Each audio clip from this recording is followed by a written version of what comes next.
Salutare, salutare, oameni faini! Ziceam că ne vedem astăzi la prânz să abordăm un subiect deosebit de potrivit pentru weekend, da, este tot ce ne putem dori să auzim vineri după amiază, de ce alegem parteneri care ne rănesc și cum să schimbăm asta. Înainte de toate vreau să-ți spun salutare și bun venit în acest grup dacă ești nou sau bine te-am regăsit dacă ești alături de mine de ceva vreme. Subiectul, chiar dacă poate, sigur, nu ne dorim niciodată să-l abordăm, totuși momentul prezent rămâne singurul moment pe care îl avem la dispoziție ca să începem să, cum să zic, să integrăm ceea ce se întâmplă în viața noastră și să putem să aducem transformarea pe care ne-o dorim. Așadar, mulțumesc că ești parte din această comunitate, că ești alături de mine și înainte să dăm drumul la treabă, te rog să-mi permiți 2-3 secunde să-mi dau seama dacă mă vezi și dacă mă auzi, sau cel puțin să încerc să fac asta, da, în măsura în care reușesc. Dacă este cineva pe aici, ca de fiecare dată, mi-ar plăcea tare mult să-mi spuneți dacă se vede și dacă se aude. Bun. Cred eu că de văzut se vede, estimez acum că mă și auziți. Bun. De ce alegem parteneri care ne rănesc și cum schimbăm asta? Este o temă, să zic așa, veșnică, pentru că fiecare om, da, atunci când suferă în relațiile lui și suferim cu toții de mai multe ori în viață, într-un fel mic, cumva suferim chiar destul de des, și atunci înțeleg că dacă vrem să avem acea viață faină în care să ne simțim din ce în ce mai bine cu noi și să ne placă să fim în papucii noștri, în pielea noastră în această viață, e nevoie să începem să ne uităm cu mai multă atenție la relațiile noastre, la cum ne alegem partenerii și când spun parteneri, sigur, primul gând este partenerul de cuplu, dar relațiile sunt de tot felul și avem parteneri și de afaceri, da, avem tot felul de prieteni, de relații cu rudele și atunci, sigur că da, nu toate se rezumă la parteneriat, dar totuși partenerul de cuplu cred că are o influență deosebit de mare în calitatea vieții noastre. Da, una este să-mi duc viața, să zic așa, în izolare și alta este să merg la pas, da, prin această viață alături de o persoană care mi este dragă, pentru care simt iubire, simt respect și care la rândul lui simte pentru mine același lucru. Eu cred că este o poveste cu totul diferită și chiar dacă de multe ori ne ascundem în spatele, vai, dar mie mi-e foarte bine singur, sigur că da, putem să trăim și lucrul ăsta și e bine să trăim și lucrul ăsta, dar dincolo de toate, cred că avem nevoie de relații și să fim în relații, pentru că, așa cum îmi place să vă spun de fiecare dată, pentru că eu cred că e adevărat, în relații am fost răniți și tot acolo putem să începem să ne vindecăm. Sigur că da, dacă lucrul ăsta ne interesează pe careva. Dacă nu, sigur, fiecare cum consideră la vremea lui. Înainte de toate, aș vrea să spui dacă te-ai întrebat vreodată de ce crezi că ajungi de multe ori în același tip de relații, chiar dacă nu de-a lungul timpului avem parteneri diferiți. Intru într-o relație, stau acolo cât stau, mi este cum mi este, la un moment dat mă prind, nu funcționează, nu-i ce trebuie, lasă că ies și găsesc pe altul, pe alta mai bună, da? Plec cu dezamăgirea de rigoare, cu speranța că următoarea va fi diferită și va reuși să-mi ofere lucrurile alea pe care eu le caut și de care am atât de multă nevoie și chiar sper să-mi ofere lucrurile alea de care am nevoie și pe care eu nici măcar nu știu să le numesc, da? Dar să vin odată să găsesc o dată pe cineva care să mă salveze și care să-mi rezolve cumva toate problemele și cu toate că, da, ieșim dintr-o relație, intrăm în altă relație, plecăm de la un job, mergem la alt job, schimbăm un șef cu un alt șef, un prieten cu alt prieten, undeva cumva lucrurile parcă nu se leagă și deși oamenii ăștia sunt diferiți, tipurile de relații sunt oarecum la fel. Ați trăit vreodată acest sentiment că parcă oricum alegem și sigur alegem cum putem și știm mai bine, dar parcă oricât de mult mă chinui, undeva există acolo o continuitate și parcă există un tipar, nu pot să pun degetul neapărat pe el și nu știu să-l descriu, dar s-ar putea să fie acolo. Ați trăit acest sentiment vreodată? Dacă cineva recunoaște acest sentiment, da?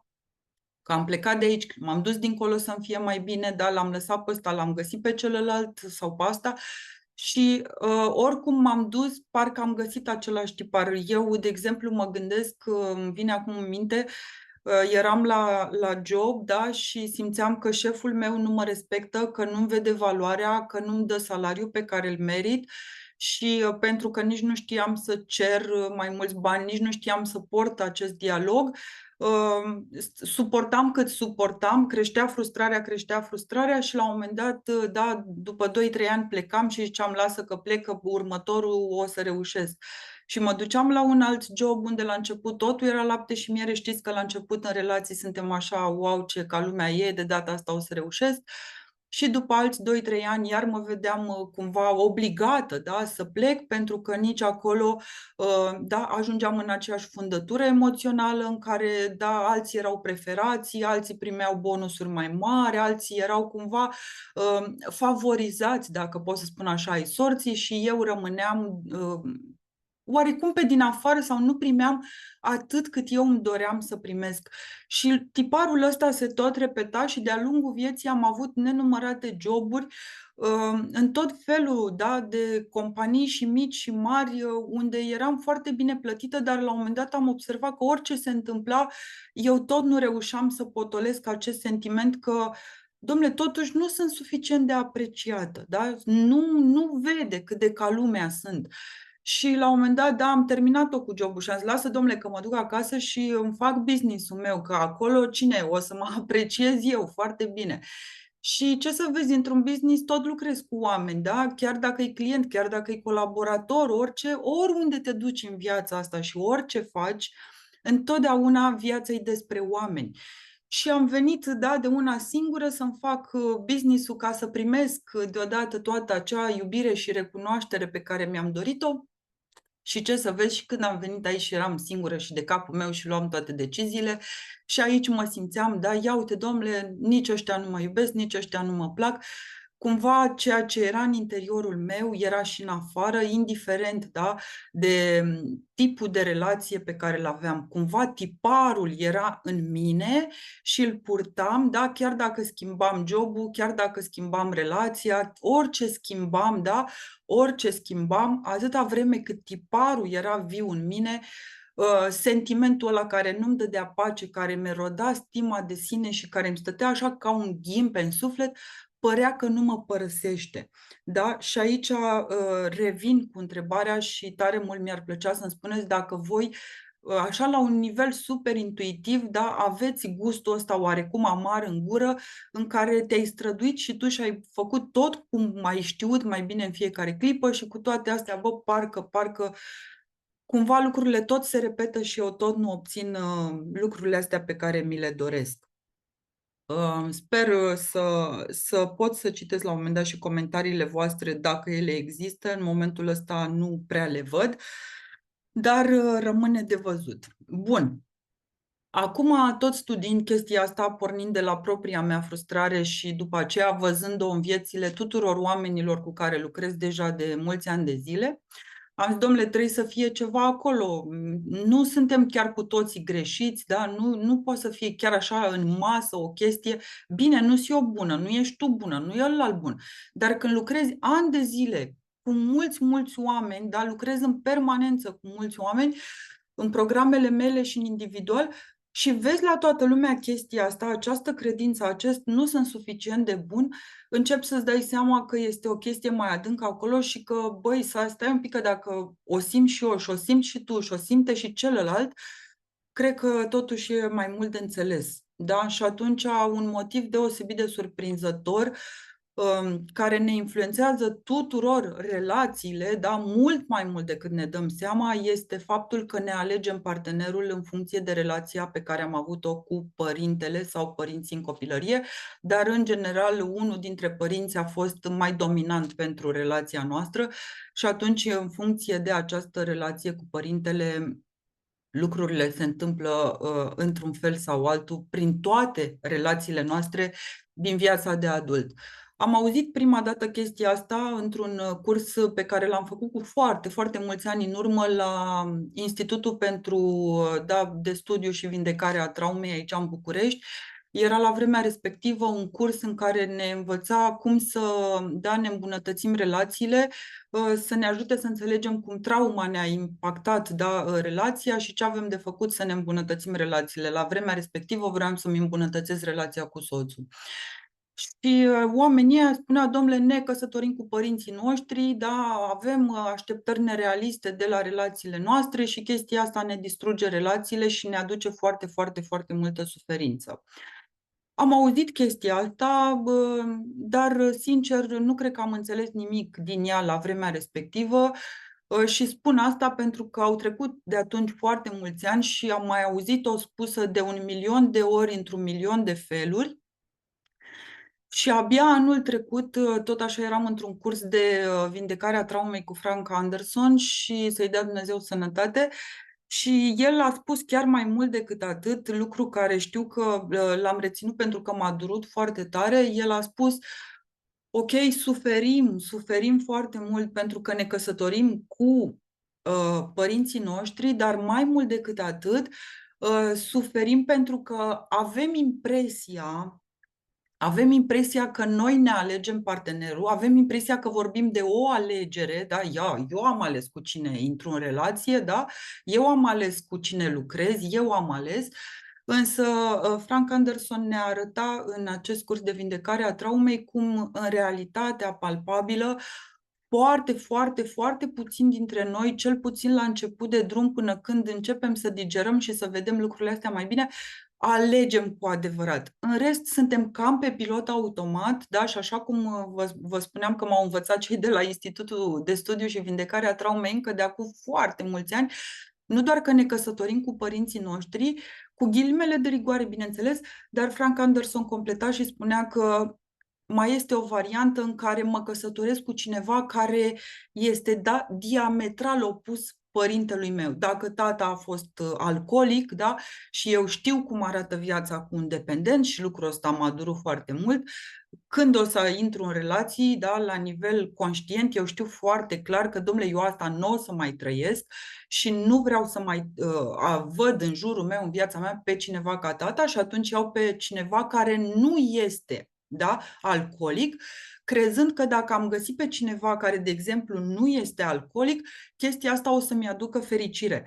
Dar faptul că persoana nu este alcoolică nu este echivalent cu faptul că acea persoană, prin cine este ea, prin valorile pe care le are, este potrivită mie și că eu împreună cu ea o să fac casă bună pe termen lung, da?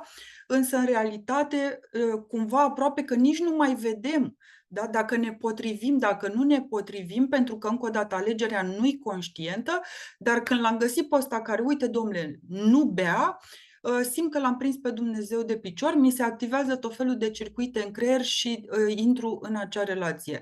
Și atunci, deși pare că am ales un partener care nu are nicio legătură, da, cu părintele, în realitate are toată legătura cu părintele, pentru că rădăcina e tot aia, eu nu am reușit să intru într-o relație cu un partener, cum să spun, dintr-o poziție conștientă, asumată, integrând ce m-a durut, da? Și trauma de dezvoltare este trauma pe care am trăit-o cu toții la o vârstă foarte fragedă, da? Undeva până la 3 ani și nu ne amintim de ea, nu știm să spunem nimic despre asta în cuvinte, nu avem amintiri, nu aveam memorie implicită și atunci pare, da, că eu am reușit în viață, nu m-am căsătorit cu un alcoolic, ei, însă s-ar putea să fiu la fel de nefericită ca și cum aș fi dacă m-aș fi căsătorit cu un alcoolic, pentru că faptul că cineva nu este, da, alcoolic, nu înseamnă că este o persoană așa cum eu am nevoie, da, și cum îmi doresc să fie partenerul meu, indiferent, da, de tipul de partener. Așa că vă invit să vă gândiți un pic la chestia asta și să vă luați, da, un pic de timp să reflectați la lucrurile astea, pentru că dacă îi dați un pic de atenție, o să observați foarte rapid că atunci când eram copii, da, fiecare dintre noi, nu că te-ai sculat la vârsta de 4 ani, te-ai pus în pas și ai zis, Doamne, ia să învăț eu ce înseamnă iubirea. Stai că mă uit la mama și la tata. Nu! Prin repetiție, prin prezență, da, în acea familie, ceea ce s-a întâmplat în copilăria ta este modul în care tu ai învățat să iubești, ai înțeles că asta este iubirea și fără să fii conștient de asta, exact cum zice Frank Anderson, chiar dacă părem acum dita mai adulți și zici, mamă, lasă că știu ce fac, în realitate știm foarte, foarte puțin ce facem, de aici și atât de multă suferință în relațiile noastre, da? Pentru că la un nivel profund inconștient căutăm aceleași tipare, da? Să aducem în relațiile noastre de astăzi. Ai avut părinte distant emoțional? Astăzi, în prezent, o să fie atrasă, da, doar de bărbații sau de femeile care nu își exprimă sentimentele.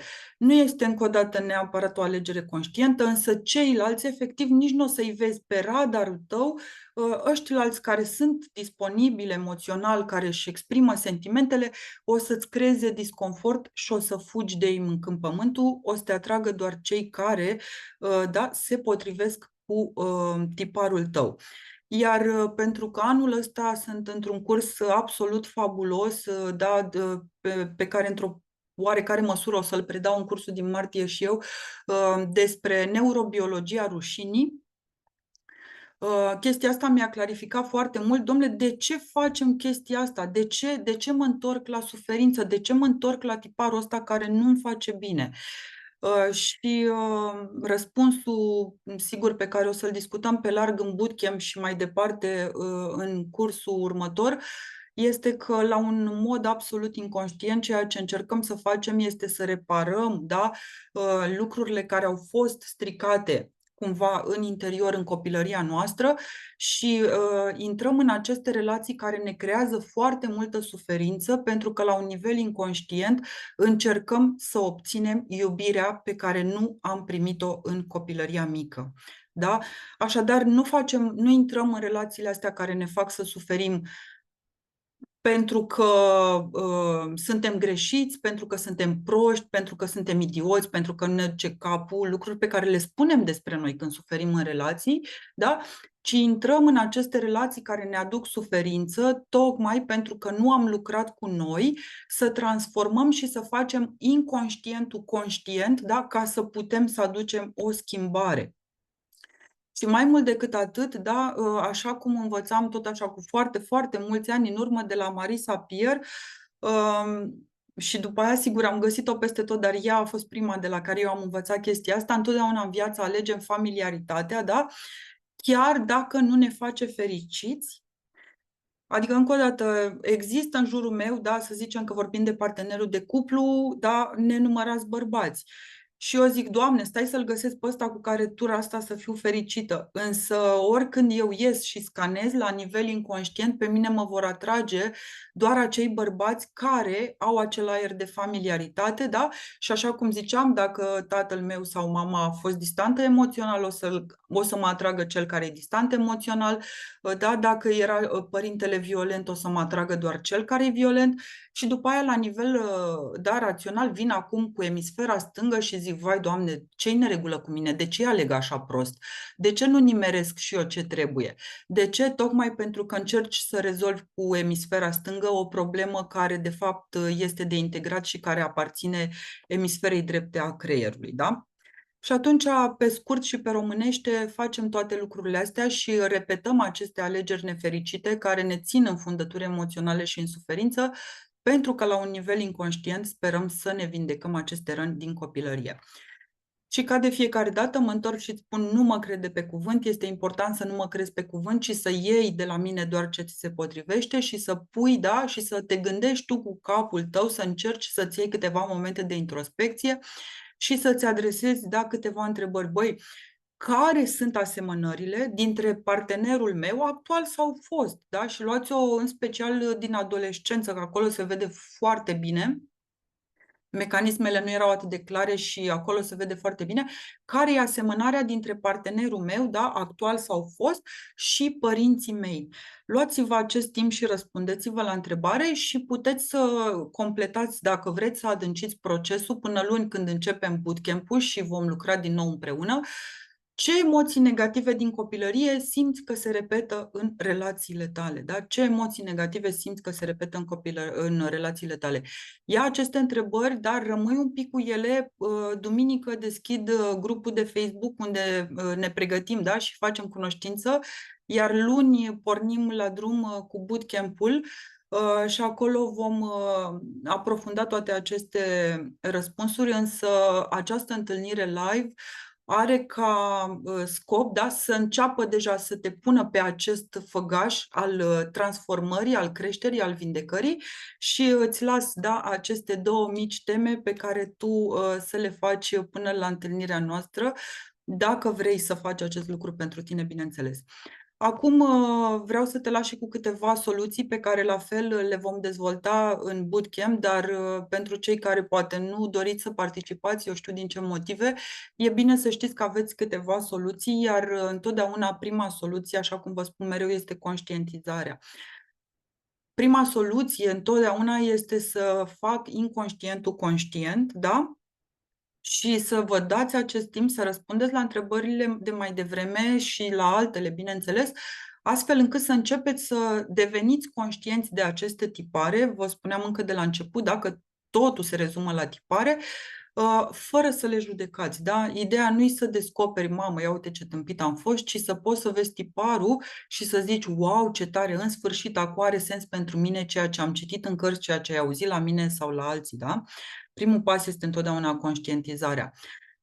Apoi, sigur că da, este minunat că ne dorim relații, cum să spun, în care să ne simțim împliniți, în care să simțim acea conectare, în care să simțim acea libertate, acea autenticitate, însă, așa cum ne-a demonstrat teoria polivagală, da, și această știință a conectării, ca să putem să alegem conștient, da, alți oameni, alte tipuri de oameni, nu cei care ne sunt familiari și care ne creează suferință pe bandă rulantă, este important, da, să lucrăm cu sistemul nervos, da, să recalibrăm modul în care sistemul nostru nervos răspunde la stimuli. Ce vreau să spun cu asta este, da, yes, vreau să-mi aleg partenerul și sistemul nervos, da, când scanează, zice, a, păi uite, ăsta este, dar sistemul meu nervos, pentru că a trăit o viață într-un fel, o să mi-l aleagă pe pilot automat încă o dată tot pe la care mă rănește și atunci eu am nevoie, da, să mă întorc la această siguranță polivagală, la această siguranță din punct de vedere emoțional, ca să pot să ies din familiar și să mă simt în siguranță și să mă simt atrasă și de alt tip de șef, de parteneri, de prieteni, unii care să nu mă mai rănească așa cum au făcut-o până acum cei pe care i-am ales, da, după reacția sistemului nervos și familiaritate. Iar sigur că da, o altă soluție care este ușor de spus în cuvinte, dar care necesită foarte, foarte multă practică și pentru asta am creat bootcamp-ul și pentru asta am creat următoarele programe. Trebuie să înțelegem că în loc să căutăm validarea în exterior, este important să începem să ne oferim noi înșine această iubire.